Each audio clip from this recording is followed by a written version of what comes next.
Saudara sekalian yang saya muliakan, Nabi Ayub ini adalah permisalan untuk kesabaran. Ibadahnya luar biasa. Sebelum kejadian ini nih, Allah Subhanahu wa taala mengaruniakan Nabi Ayub ini orang dengan nasib yang luar biasa bagusnya. Nasib yang indah. Mukanya cakep, badannya sehat, kuat, punya istri beberapa orang, punya anak beberapa orang. Anaknya lucu-lucu, cakep-cakep, ganteng-ganteng, cantik-cantik. Istrinya juga begitu cantik-cantik. Kemudian lagi hartanya alhamdulillah melimpah ruah. Kerja gak susah. Nabi Ayub ini punya harta, punya rumah, punya pasangan, punya anak, ditambah ibadah yang luar biasa. Allah banggain ibadahnya Nabi Ayub di antara para malaikat. Kata Allah, lihatin tuh hambaku Ayub, Masya Allah, ibadahnya luar biasa, penuh syukur kepadaku. Kata malaikat, iya ya Allah, Masya Allah. Kecuali si iblis protes. Ini kalau ada orang modelnya protesan, suudonan, ini kayak siapa nih? Kata iblis gini, iyalah. Ya iyalah ya Allah. Dia pasti aja ibadahnya hebat, ibadahnya bagus, kagak ada yang dipikirin. Semua mau dia punya, gitu ya. Ini yang suka janji-janji, ya Allah kalau saya udah kawin ya Allah, saya akan ibadah lebih rajin ya Allah. Jangan begitu ya. Sekarang keadaan kita yang sekarang, tuh dibenerin, dibagusin ibadahnya. Jangan tunda-tunda, nunggu-nunggu kalau begini dia akan begini gitu ya. Gak ada. Yang sekarang siapapun kita harus menjadi hamba Allah yang solehah. Nabi Ayub digituin tuh sama si iblis. Ya pasti. Lagian ya Allah, Engkau kagumi kesyukurannya. Ya iyalah, dia bersyukur, semuanya dia punya, semuanya dia ada. Lain urusan kalau dia jadi miskin. Allah mau tunjukin sama si iblis bahwa hambaku tidak terpengaruh dengan materi. Mudah-mudahan kita jadi kayak begitu. Orang-orang yang dalam keadaan miskin tahan, dalam keadaan kaya juga tahan. Karena ada orang yang nggak tahanan. Ada yang nggak tahan miskin, begitu miskin jadi jahat. Ini kan gitu ya. Ada juga yang nggak tahan kaya, begitu kaya jadi jahat. Yang korupsi itu udah kaya atau masih miskin? Udah kaya, korupsi. Yang maling ayam kaya apa miskin? Miskin. Nah itu kan masalahnya bukan sama kaya sama miskin, tapi masalah ketahanan diri, masalah kesabaran terhadap kemiskinan. Maka teman-teman saudaraku sekalian, nggak ada alasan memperbolehkan kita untuk berbuat dosa dan berbuat maksiat. Semuanya masalahnya sama hati. Kalau hati kita benar, kita jadi hamba Allah yang solehah, selalu pasti jadi benar. Ya jangan bilang dia istri yang solehah. Iya iyalah, lakinya soleh. Kalau lakinya gak soleh lain lagi. Itu nih, ini ucapan mirip-mirip sama gitu. Teman-teman saudaraku sekalian, enggak masalah suaminya siapa, seorang perempuan yang solehah pasti akan solehah. Gitu. Masalahnya ada pada ketahanan diri, saudaraku sekalian. Mudah-mudahan Allah karuniakan itu. Pengendalian diri dari melakukan sesuatu dengan mengikuti hawa nafsu. Mudah-mudahan Allah muliakan kita dengan memiliki ketahanan diri tersebut, insyaallah. Amin ya rabbal alamin. Allah mau tunjukin bahwa hambanya nih Ayub nih bukan model seperti yang difitnahkan oleh iblis tadi nih. Katanya Allah, yuk kita lihat. Ibu-ibu, teman-teman, saudaraku sekalian yang saya muliakan, hartanya Nabi Ayub dihancurkan Allah Subhanahu wa taala hanya dalam beberapa waktu aja. Yang satu kebakaran, yang satu kebanjiran, yang satu kebangkrutan, yang satu wah pokoknya deh habis set hanya dalam waktu beberapa hari aja Ayub yang asalnya adalah seorang laki-laki mapan, seorang laki-laki kaya, kemudian menjadi seorang laki-laki yang miskin papa. Miskin. Allah tuh mau bikin ngebalikinnya gampang bener, gitu ya. Allah balikin keadaan orang gampang bener loh ibu-ibu. Nggak lihat bosnya travel apa gitu, dari kaya ke miskin kan gampang bener ya. Ya Allah, mudah-mudahan Allah selamatkan kita semuanya, amin. Dibalikin sama Allah SWT keadaannya, set, dari kaya ke miskin. Nah, semudah membalik telapak tangan bagi kita di sisi Allah SWT. Makanya yang jadi kaya jangan ngandelin kekayaan. Yang miskin jangan suka bilang kalau aja saya kaya saya akan. Nah, jangan begitu. Dah, siapapun kita berusaha untuk menjadi baik insya Allah. Amin. Saudara sekalian, akhirnya kemudian Nabi Ayub dibikin miskin. Ketika dalam keadaan miskin tersebut, nggak ada yang berkurang dari ibadahnya Nabi Ayub, nggak ada yang berkurang dari senyumnya Nabi Ayub, nggak ada yang berkurang dari syukurnya Nabi Ayub. Allah kemudian nanya sama iblis, gimana iblis? Kenapa dia ya Allah ya? Tunggu ya Rob, disamperin sama iblis. Lagi Nabi Ayub sholat, ibadah, samperin sama iblis. Yub, kamu kenapa masih sholat juga Yub? Ma Allah udah dibangkrutin, udah dihabisin, udah dimiskinin. Apa katanya Nabi Ayub alaihissalam? Harta semuanya miliknya Allah, semuanya kembali kepada Allah. Aku jadi kaya alhamdulillah, bisa sedekah, bisa berbuat baik. Aku jadi miskin alhamdulillah, hisabnya gak kepanjangan ntar di akhirat. Enak ya. Orang kalau solehah tuh enak, mikirnya kayak begitu. Kalau orang gak soleh, waduh ruwet nih. Dikasih kaya salah, dikasih miskin segala. Teman-teman sekalian, akhirnya kemudian dia bilang, apapun keadaan saya, lakal hamd ala dzalik. Makasih ya Allah atas seindah-indah keadaan yang kau karuniakan. Jadi dikasih miskin masih menganggapnya sebagai seindah-indah keadaan yang kau karuniakan. Nah, kita mau ngikutin nih Nabi Ayub nih ya. Dikasih apa aja, alhamdulillah. Dompet hilang, alhamdulillah. Terima kasih ya Allah atas seindah-indah keadaan. Yang ada repot saja bukan indah. Tunggu dulu. Mungkin Allah sedang akan membersihkanmu dari harta yang haram. Mungkin ada yang syubhat, ada yang haram, bikin petaka tuh kalau ada di dompet kita. Bisa jadi. Ya kan ya? Melihat sisi positif dalam segala keadaan, teman-teman sekalian. Mungkin habis itu nanti mau digantikan Allah dengan yang lebih baik rizkinya, yang lebih halal, yang lebih bagus, yang lebih indah. Maka di saat kita dapat keadaan yang gak mengenakan dari hilangnya harta yang kita punya, lakal hamd ala dzalik, ya Allah terima kasih atas seindah-indah keadaan yang kau karuniakan kepadaku. Iblisnya putus asa. Ditanya sama Allah, gimana iblis? Masalahnya emang sama harta ya Allah. Seindah-indah harta itu kan anak. Gak enak ya si iblis nih ya. Kita masih ngelihat dia emang baik-baik aja karena musibahnya tuh mah harta, bukan sama orang. Kalau orang tuh kan lain masalahnya, sayangnya masuk ke hati. Kalau harta buat orang-orang kekasihnya Allah itu cuman adanya di tangan, nggak nyampe ke hati.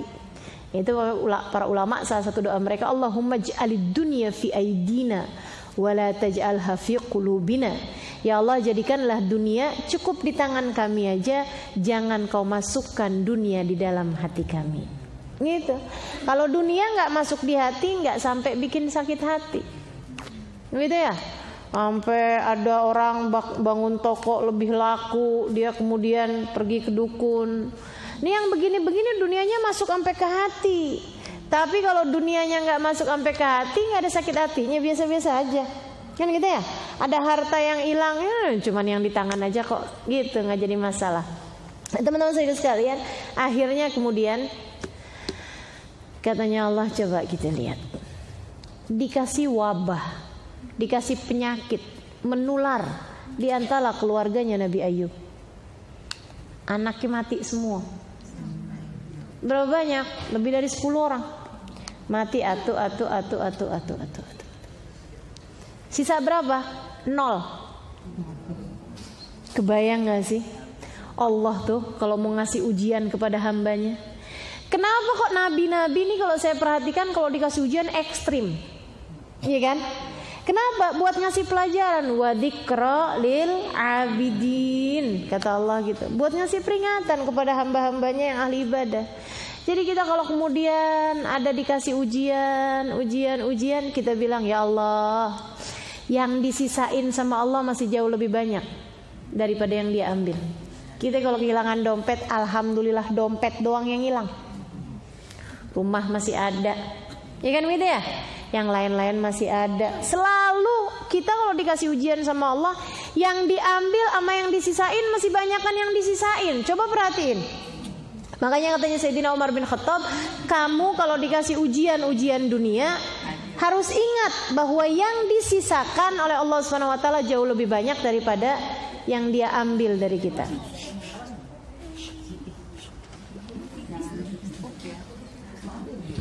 Diambil aja Bu Mai. Mau ngaji ya? Push.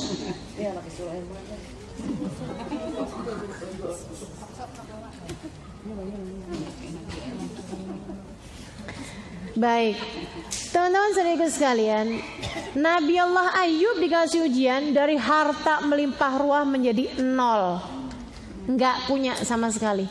Sampai buat makan sehari-hari aja susah, sampai habis bener-bener.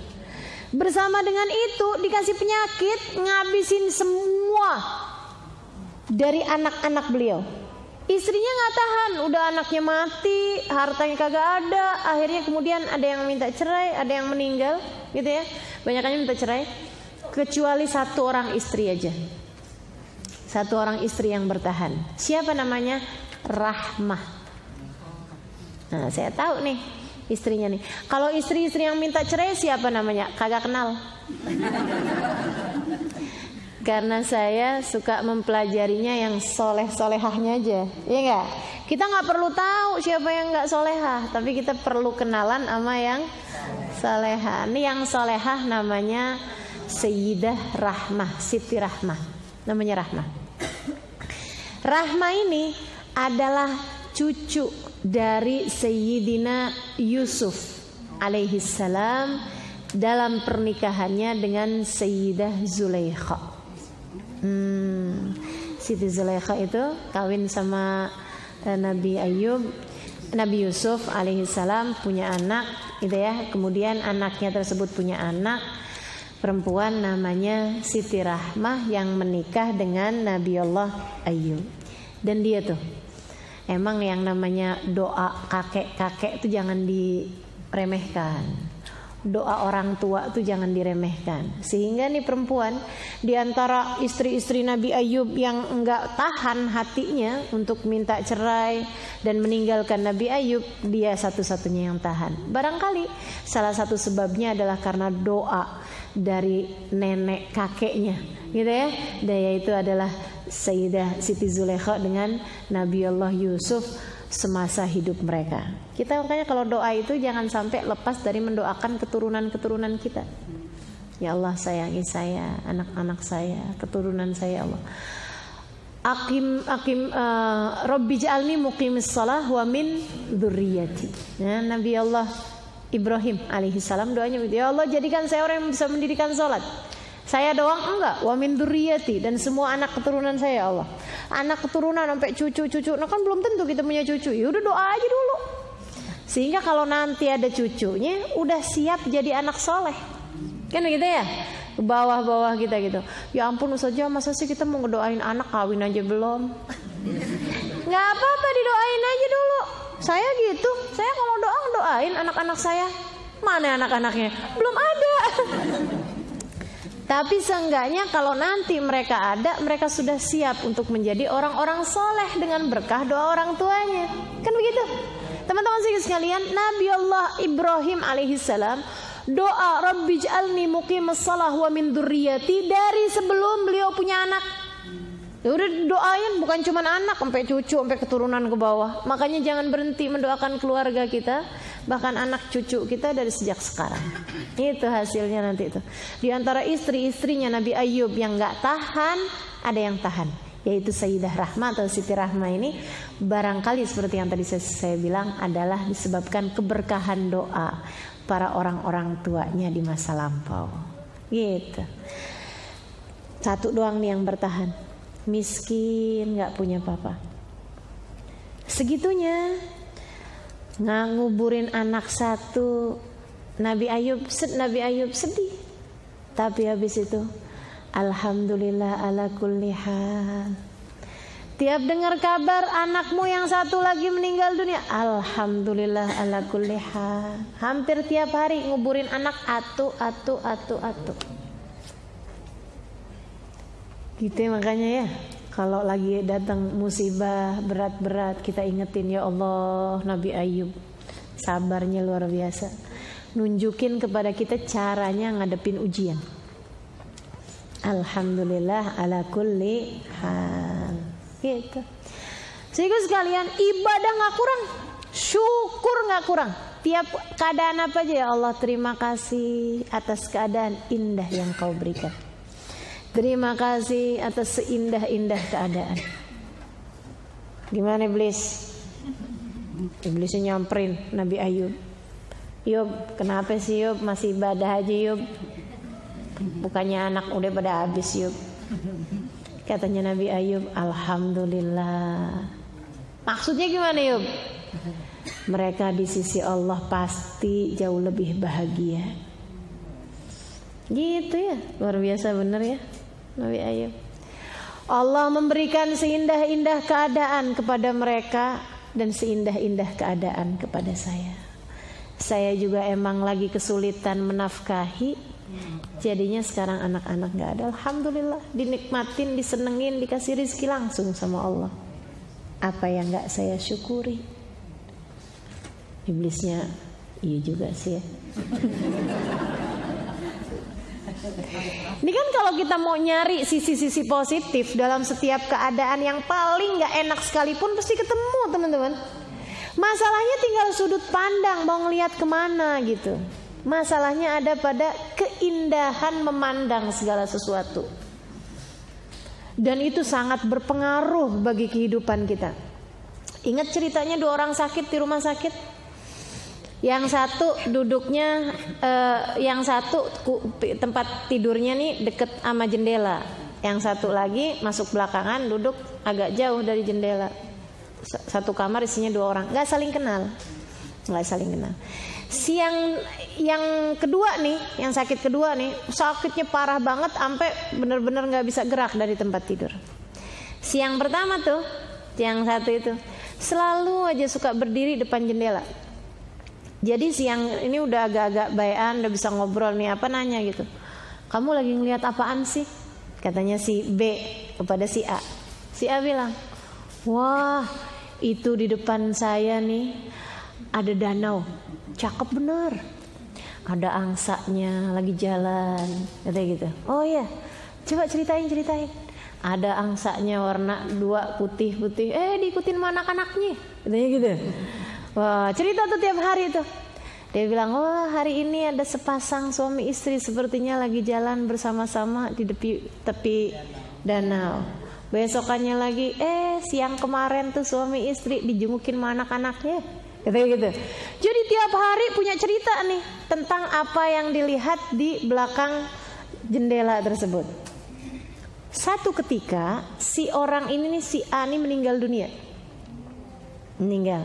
Habis dia meninggal kan tempat tidurnya kan kosong.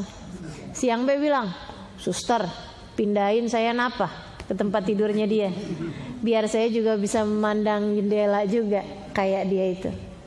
Akhirnya dipindahin sama suster. Begitu dia ngeliat jendela, yang di belakang jendela tembok kagak ada apa-apa. Suster, ini kok di belakangnya ini nggak ada apa-apaan? Itunya mana? Danau yang biasa dilihat teman-teman saya. Nggak ada Pak, emang dari dulu kayak begitu. Lah, terus yang ini tuh, dia tuh setiap hari cerita begini begitu tuh gimana cerita? Oh yang dulu itu Pak, itu orang itu buta. Padahal apa yang diceritakan itu yang membuat dia terhibur selama ini di masa sakitnya. Teman-teman saudaraku sekalian, masalahnya bukan pada apa yang kau lihat, tapi keindahan memandang sesuatu. Maka masalahnya bukan pada apa yang terjadi, bukan, tapi caramu mencari sisi-sisi positif dalam segala sesuatu. Gitu. Jadi nggak usah mikir-mikir, kalau saya kawin enak nih. Ntar kalau udah kawin, kalau saya punya anak seneng nih. Ntar kalau udah punya anak, kalau anak udah gede-gede seneng nih. Itu kapan mau senengnya ceritanya? Lihatlah kesenangan yang ada sekarang, untuk kamu bisa syukuri dan menganggapnya sebagai seindah-indah keadaan. Kayak Nabi Ayub. Saudara sekalian, akhirnya kemudian Nabi Ayub pun setannya udah pergi lagi. Tanya sama Allah, gimana Iblis? Ya Allah, ini masalahnya nih sama orang lain. Maksud kamu gimana? Bukan sama diri sendiri. Kalau sama diri sendiri lain ya Allah. Dia soalnya badannya masih sehat aja. Jadi enak aja kan. Namanya kan orang asal badan sehat tuh kan mau ngapa-ngapain enak. Ya enggak? Dia bilang ini dia ibadah apa segala macam karena emang badan dia masih sehat. Allah, coba kita lihat. Allah kasih penyakit kepada Nabi Ayub. Penyakitnya 40 orang, satu dikumpulkan kepada Nabi Ayub. Teman-teman saya sekalian, sakit dari ujung rambut ke ujung kaki. Wah, udah nggak tahu lagi yang mana yang mau dirasain sakitnya. Sakit dari ujung rambut ke ujung kaki.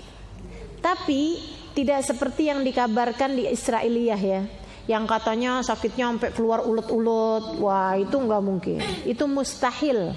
Kenapa? Sebab para nabi itu adalah mab'uts lil alamin, adalah orang yang diutus untuk menyebarkan agama kepada kaumnya, untuk menyebarkan agama kepada kaumnya. Bagaimana mungkin kaumnya akan mendengarkan jika kemudian dia terkena sesuatu yang membuat orang nggak mau deket-deket sama dia? Jadi mustahil Nabi kena sesuatu yang menjijikkan. Apalagi kalau yang kabarnya sampai keluar ulet-ulet, belatung-belatung dari badannya, wah itu mustahil. Itu nggak benar. Tapi bahwa Nabi Ayub diberi sakit itu iya. Disebutkan kok sama Allah SWT dalam Al-Quran. Nah, gitu ya.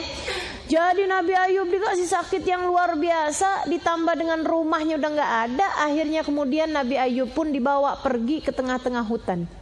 Rumah kecil, istrinya itu aja yang ngurusin dia satu tuh.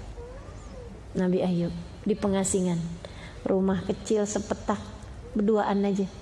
Nggak bisa sholat karena nggak bisa geraknya, badannya sakit yang luar biasa. Dalam sakitnya apa yang diucapkan Nabi Ayub? Alhamdulillah. Dengan hati yang tak henti-henti bersyukur, dengan hati yang tak henti-henti berzikir, dengan hati yang tidak pernah berkeluh kesah. Sama setan disamperin iblis. Yub, gimana Yub sekarang Yub? Katanya Nabi Ayub, Alhamdulillah. Ente kasih sakit kayak begitu, kenapa saya Alhamdulillah. Dikasih sakitnya sekarang di dunia, nggak di akhirat. Pilihan mana kita? Si sakit dunia, si sakit di akhirat.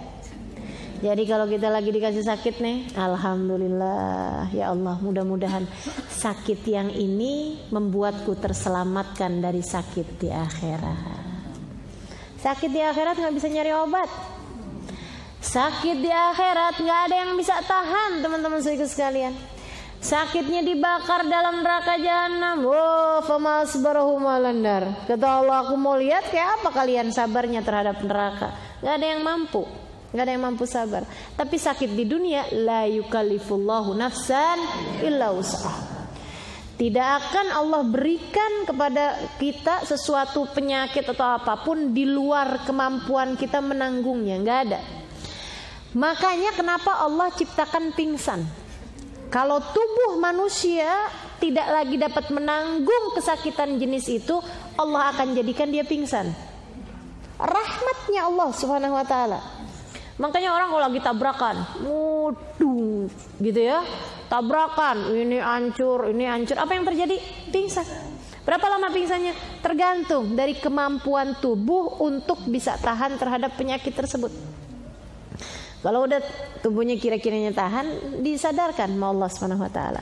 Jadi nggak ada ceritanya kita berada dalam jenis sakit yang kita nggak tahan nanggungnya. Makanya kalau lagi dikasih sakit, dinikmatin aja, dirasain aja. Karena kita pasti bakalan tahan kok sama sakit itu. Nggak mungkin ada sakit yang sampai gitu nggak tahan. Nggak ada gitu. Dinikmatin sebagai bagian dari apa yang Allah Subhanahu wa taala rasakan. Teman-teman saudara sekalian, kenapa kita sakit? Karena kita punya badan. Kalau kita bayangan doang, gak ada badannya, nggak bakalan sakit, kan gitu ya? Nah, itu yang namanya kita punya badan ya pasti ada sakitnya. Jadi saat kita sakit, alhamdulillah. Lagi sakit kepala, alhamdulillah punya kepala. Lagi sakit perut, alhamdulillah masih punya perut. Kan begitu ya?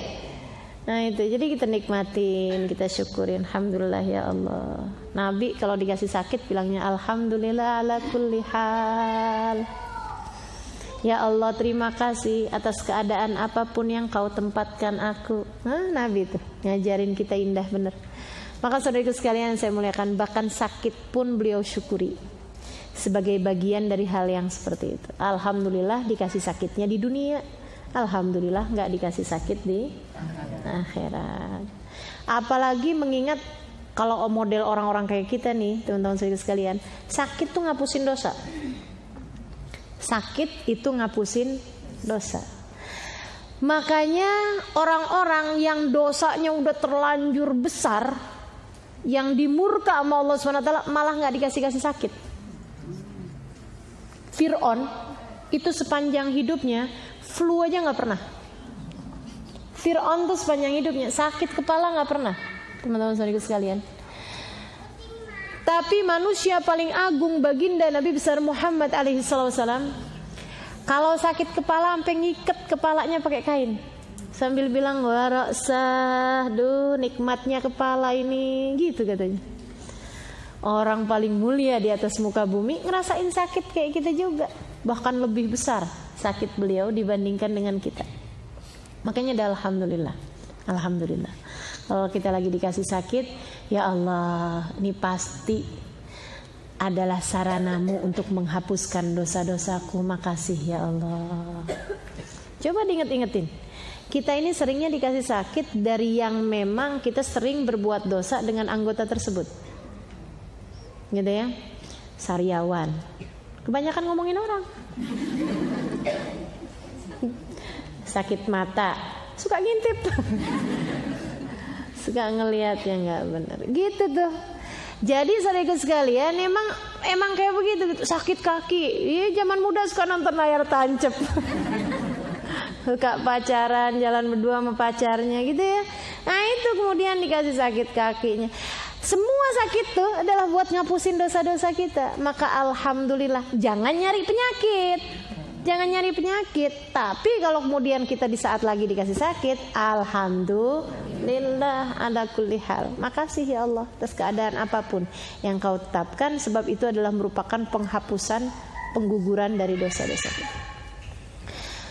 Akhirnya kemudian ngelihat Nabi Ayub tetap dalam ibadahnya, tetap dalam zikirnya, tetap dalam hatinya yang tidak pernah lepas dari rasa syukur pada Allah Subhanahu wa taala.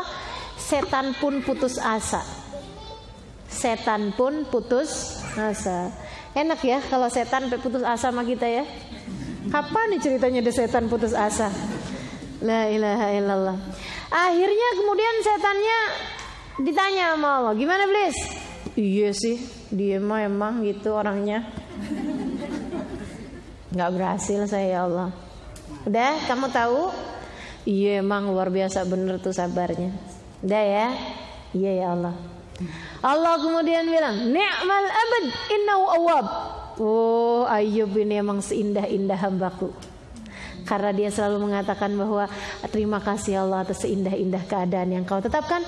Allah kemudian menjadikannya ni'mal abad, dia adalah seindah-indah hambaku pada masa tersebut. gitu ya, pada masa tersebut. Ibu-ibu saudara sekalian, setiap zaman nih ada seindah-indah hambaku di atas muka bumi ini. Bahkan nggak usah setiap zaman, setiap tempat. Siapa tahu nih di antara kita ada yang Allah ketika ngelihat Tebet, oh dia adalah seindah-indah hambaku di Tebet. Pas lagi ngelihat Manggarai, dia adalah seindah-indah hambaku di Manggarai. Walaupun baru tingkatannya kelurahan juga nggak apa-apa. Gitu ya. Ni'mal abad innahu awwab. Kata Allah nih, Ayub nih emang seindah-indah hambaku. Kenapa? Innahu awwab, selalu kembali kepadaku dalam segala keadaan, selalu bersyukur, selalu ahli ibadah. Nah ini Allah menceritakan dalam ayat ini, wa Ayub, ingat-ingatlah tentang Ayub wahai Nabi Muhammad. Idnada rabbah, ketika dia bermunajat kepada Allah. Munajatnya gimana? Ya Allah, mengapa engkau berikan kepada saya penyakit? Enggak gitu. Teman-teman sedikit sekalian, ini ya, kita nih suka kebalik-balik antara munajat sama keluh kesah.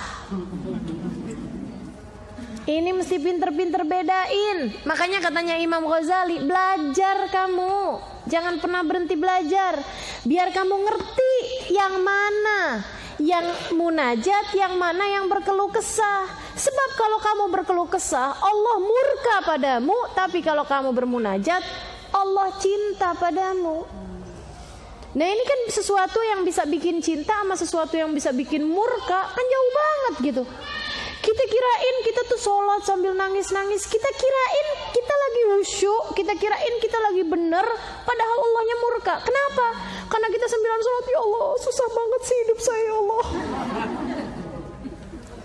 Kamu lagi mau nyalahin siapa? Kamu mau ngaduin Allah kepada Allah? Teman-teman saudariku sekalian yang saya muliakan, katanya Sayyidah Aisyah, lau kunti lasti minal haq lastakaitu lal haq. Wahai Het, kamu kalau bukan dari Allah, aku akan mengadukanmu kepada Allah. Akan tetapi kamu adalah dari Allah SWT, bagaimana mungkin aku akan mengadukanmu kepada Allah? Ketika Sayyidah Aisyah datang haid pas hari Arafah, di satu-satunya haji bersama dengan Nabi besar Muhammad SAW. Satu-satunya hajinya beliau bersama dengan Nabi, karena Nabi kan haji cuma sekali doang, haji wada. Lagi malam Arafah, lagi nikmat-nikmatnya ibadah, tiba-tiba datang mens. Saya bisa ngebayangin kayak apa pegelnya hati kalau saja tidak terjaga. Tapi hati Sayyidah Aisyah terjaga. Gak mungkin kita mengadukan sesuatu kepada Allah kalau sesuatu itu juga datangnya dari Allah. Ya Allah, suami saya jahat banget sih. Kata Allah, nak saya ngasih sama kamu. Gimana coba? Ya Allah, kok anak saya kenapa dia gak mendengarkan ucapan saya? Kata Allah, aku memberikannya kepadamu untuk aku mengujimu, seberapa mampu kamu melakukannya. Ya Allah, kenapa saya kok sakit-sakitan terus ya Allah? Katanya Allah, emang kenapa aku yang ngasih kok? Maka teman-teman saya sekalian, segala sesuatu dari Allah kita gak bisa mengadukannya kepada Allah Subhanahu wa ta'ala. Yang ada adalah kita syukuri, kita cari hikmahnya, kita cari jalan keluarnya, kita minta kepada Allah. Sebagaimana Dia memberikan sesuatu yang tidak menyenangkan pada kita, Dia juga bisa memberikan sesuatu yang menyenangkan pada kita. Nih kita pelajarin munajatnya Nabiullah Ayub alaihissalam. Sakitnya dari Allah Subhanahu wa ta'ala. Tapi Nabi Ayub ketika menyebutkan sakit, bukan ya Allah kenapa engkau memberiku sakit, atau ya Allah sebagaimana engkau memberikan kepadaku sakit, maka berikanlah kepadaku kesehatan. Enggak gitu. Lihatin bahasanya Nabi Ayub, indah bener. Emang nabi-nabinya Allah yang paling-paling pinter sebagai hamba. Idnada rabbah, ketika dia bermunajat kepada Tuhannya, memanggil-manggil Tuhannya. Anni masaniyad-dur, ya Allah aku ditimpa penyakit. Bukan engkau menimpakan padaku penyakit, tapi aku sekarang ini tertimpa penyakit. Bahkan bukan tertimpa teman-teman saudara sekalian, mas itu tersentuh. Aku disentuh sama penyakit. Tahu bedanya ditimpa sama disentuh? Ditimpa kenceng, kalau disentuh lembut. Padahal sakitnya Nabi Ayub sesakit-sakitnya sakit, semaha sakit teman-teman saudariku sekalian. Orang kalau sakit satu, ini Nabi Ayub dikasih sakitnya orang 40. Ditimpakan semuanya kepada Nabi Ayub. Segitunya indahnya bahasanya Nabi Ayub. Anni massaniyad-dur. Ya Allah, ada penyakit, ada sakit yang menyentuhku. Sentuh, set, lembut.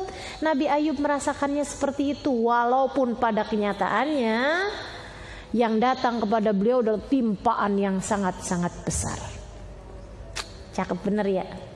Anni massaniyad-dur. Ya Allah, ada sakit yang menyentuhku. Kau yang tahu. Wa anta arhamur rahimin. Dan kaulah ya Allah seindah-indah zat yang maha kasih. Gitu. Gak minta kesembuhan, Allah udah ngerti. Engkau kan penyayang ya Allah. Maksudnya apa? Maksudnya minta disembuhin. Jangan suka nyala-nyalain Allah. Teman-teman sedikit sekalian, kenapa sih ya Allah tiap ada orang yang lamar balik lagi baru ngeliat pintu rumah? Mau nyalahin Allah? Teman-teman sedikit sekalian, apapun yang Allah tetapkan adalah yang terbaik. Fahami itu. Maka kalau kita lagi minta kesembuhan, nih belajar dari Nabi Ayub, bahasanya gitu aja. Ya Allah, sakit ini menyentuhku ya Allah. Engkau adalah zat yang maha kasih, Kau yang maha penyayang. Anni massaniyad-dur wa anta arhamur rahimin. Santun bener bahasanya ya. Kita baru kasih sakit, kenapa harus saya ya Allah? Padahal saya selalu sujud, padahal saya selalu ibadah kepadamu. Kata Allah, sujud yang mana yang ngantuk itu? Sujud yang bahkan disertai dengan kesombongan dirimu itu. Ya Allah, teman-teman saudara sekalian, gak ada yang layak dari ibadah kita untuk kita begitukan kepada Allah SWT. Para nabi-nabinya Allah yang punya ibadah-ibadah yang layak untuk mereka begituin Allah, gak ada yang gituin Allah SWT. Bahasanya kayak begitu. Anni massaniyad-dur wa anta arhamur rahimin. Atau bahasanya Nabi Allah Ibrahim alaihissalam, idza maridtu fahuwa yashfin. Apabila aku sakit, Allah lah yang menyembuhkan. Padahal sakitnya Nabi Ibrahim dari siapa? Dari Allah. Nabi Ibrahim bisa aja bilang, apabila Allah memberiku sakit, maka Allah pula lah yang menyembuhkan. Enggak gitu bahasanya. Apabila aku sakit, seolah-olah sakit itu, yang buruk-buruk itu datangnya dari dirinya sendiri. Saya tahu Allah memberiku sakit karena sebab dosa-dosaku. Maka bilangnya faida maridtu, apabila aku sakit. Tapi segala kebaikan datangnya dari Allah, fahuwa yashfin, maka Allah lah yang menyembuhkan. Gitu teman-teman saudara sekalian. Kita sih kagak. Kalau sakit kayaknya datangnya dari Allah, kalau sehat dari dokter. Nih kita nih. Kalau lagi datang hal-hal yang gak enak, kita bilangnya nasib, takdir dari Allah SWT. Tapi kalau sesuatunya bagus, kita bilangnya dari kita, dari usaha kita. Enggak, lihat anak-anak kalau lagi gak lulus, bilangnya apa? Takdir mah. Takdir katanya. Bukan takdir karena kamu gak belajar aja nak. Teman-teman sekalian, tapi kalau lagi ranking pertama, juara kelas, ditanyain gimana belajarnya, kan begitu. Minumnya obat apa aja, penambah kecerdasan, vitaminnya apa nih, begini begitu segala macam gitu.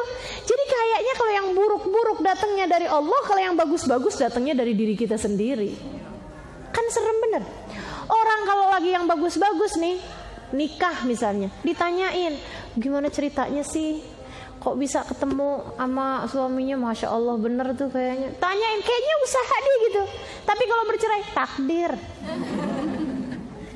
Kita tuh selalu menyalahkan Allah untuk hal-hal yang buruk dan selalu membanggakan diri kita untuk segala hal-hal yang baik.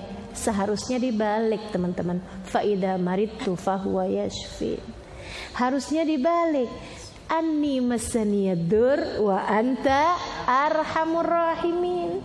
Saya tertimpa sakit, saya tersentuh sakit, sedangkan Engkau ya Allah seindah-indah zat yang paling penyayang. Kan gitu. Padahal udah digituin sama Allah, tetep aja Nabi Ayub nyebut Allah Arhamur Rahimin. Indahnya hatinya. Ya Allah, semoga Allah karuniakan kepada kita seindah-indah hati. Hati yang mengerti bersyukur, hati yang jauh dari keluh kesah, hati yang selalu menganggap, selalu faham bahwa apapun yang Allah berikan dalam hidup kita adalah yang terbaik yang Dia berikan kepada kita, insyaallah. Amin ya rabbal. Kata Allah, fastajabna lahu fakashafna ma bihi min dur. Habis dilihat sebulan, dikasih sakitnya bukan sehari 2 hari, teman-teman. Sebulan, 2 bulan, 3 bulan, 4 bulan. Sakit lama, sampai pernah datang waktunya istrinya, dia bilang, ngelihat Nabi Ayub kan udah gak bisa kerja, gak bisa apa-apa kan. Bentar ya bang, mau beli makanan di pasar. Iya, berangkat pergi. Sampai sore kagak pulang-pulang. Nabi Ayub udah gimana gitu sama istrinya, ya Allah nih jangan-jangan ninggalin saya juga nih. Kalau ninggalin juga pantas, karena emang gak punya apa-apa, dikasih sakit pula, kan gitu ya. Anak udah pada meninggal juga gitu. Yang di sana nih istrinya nih, ya Allah mau beliin makanan buat Ayub, kagak punya apa-apa. Saya mesti gimana nih ya Allah, saya mesti gimana nih ya Allah. Ini istri luar biasa bener nih ya, rahmah ini ya. Teman-teman sekalian, apa yang kemudian dia lakukan? Mau jual apa saya ya? Udah gak ada apa-apa, baju tinggal yang melekat di badan, gak punya apapun dari harta, dari materi buat beli makanan, buat beli makanan yang akan dipersembahkannya kepada nabinya Allah subhanahu wa ta'ala, Nabi Allah Ayub. Maka saudara sekalian, jika kita berpikir bahwa dunia ini kita seharusnya senang di dunia gitu ya, salah banget. Karena bahkan kepada para nabi-nabinya Allah memberikan yang kayak begituan loh. Sampai setengah mati istrinya mau sekedar beliin makanan buat suaminya yang adalah nabinya Allah subhanahu wa ta'ala. Kebayang kan? Dia pikir, Sayyidah Rahma atau Siti Rahma ini punya rambut yang sangat-sangat indah. Dia kemudian pergi ke ada orang perempuan yang jual-jual konde semacam itulah ya. Saya kurang paham jualnya pada zaman tersebut tuh gimana. Tapi yang pasti dia kemudian bilang, bisa nggak kamu beli rambut saya? Akhirnya orangnya bilang, oh bagus nih rambutnya, boleh deh. Kamu jual sama saya kasih uang nanti. Akhirnya kemudian dipotong, berikan kepada perempuan tersebut. Dia kemudian dapat uang, dibeliin makanan, pulang kemudian ke rumahnya sesudah waktu yang sangat terlambat. Nabi Ayubnya, ya Allah, nih istri saya ninggalin saya nih kayaknya nih. Mana lapar, mana sakit sendirian. Tahu-tahu istrinya datang. Ayo bang, makan bang, saya suapin ya bang. Masya Allah. Kata suaminya, kenapa kamu terlambat? Lama bener, sampai saya udah, maksudnya agak pikiran, takut kamu ninggalin saya. Dia bilang soalnya udah gak ada lagi yang bisa saya jual. Kita udah gak punya apa-apa. Terus saya jual rambut saya bang. Ya Allah, sedih bener ya, sampai jualan rambut loh, ini istrinya Nabi. Teman-teman saudara sekalian, kita udah berbuat apa yang menunjukkan cinta kita kepada orang-orang terkasih kita? Jual rambut. Masalahnya rambut kita kagak laku. Emang boleh ya Ustazah jual rambut? Nggak boleh. Nggak boleh. Masa ada orang mau jual rambut ya nggak? Nggak boleh teman-teman saudara sekalian. Tapi ini ceritanya kan sedang dalam keadaan darurat. Darurat tubihul mahdurat. Udah nggak ada ini lagi, udah kayak begitu gitu kan. Akhirnya kemudian ya udah Nabi Ayub girang, senang, ya Allah punya istri solehah kayak begitu. Alhamdulillah, senang benar. Teman-teman saudara sekalian yang saya muliakan, sampai kemudian pada waktunya pada tanggal 10 Muharram Allah Subhanahu wa taala kemudian dah cukup dah. Ayub ujiannya udah cukup, saya udah lihat semuanya, Masya Allah nih luar biasa benar. Dah kalau gitu sekarang. Anni masani ad-dur wa anta arhamur rahimin. Kata Allah, fastajabna lah. Aku ijabah sekarang doamu wahai Ayub. Fakashafna ma bihi min durrin. Aku angkat apa yang menimpamu dari penyakit tersebut. Wa atainahu ahlah. Dan kami gantikan hartamu, kami gantikan keluargamu. Wa mithlahu ma'ahum. Bahkan kami lipat gandakan dari yang sebelumnya. Rahmatan min indina, merupakan rahmat dari sisi kami, wa dzikra lil abidin, dan peringatan, pembelajaran bagi para ahli-ahli ibadah kepada Allah Subhanahu wa taala. Jangan takut, jangan takut. Jadilah hamba Allah yang solehah. Jangan takut teman-teman saudaraku sekalian. Allah bersamamu. Allah akan lindungi dirimu. Allah akan bahagiakanmu dunia dan akhiratmu. Insya tanggal 10 Muharram. Tiba-tiba aja sehat, seger badan, enak semuanya. Masya Allah, makasih ya Allah, makasih ya Allah.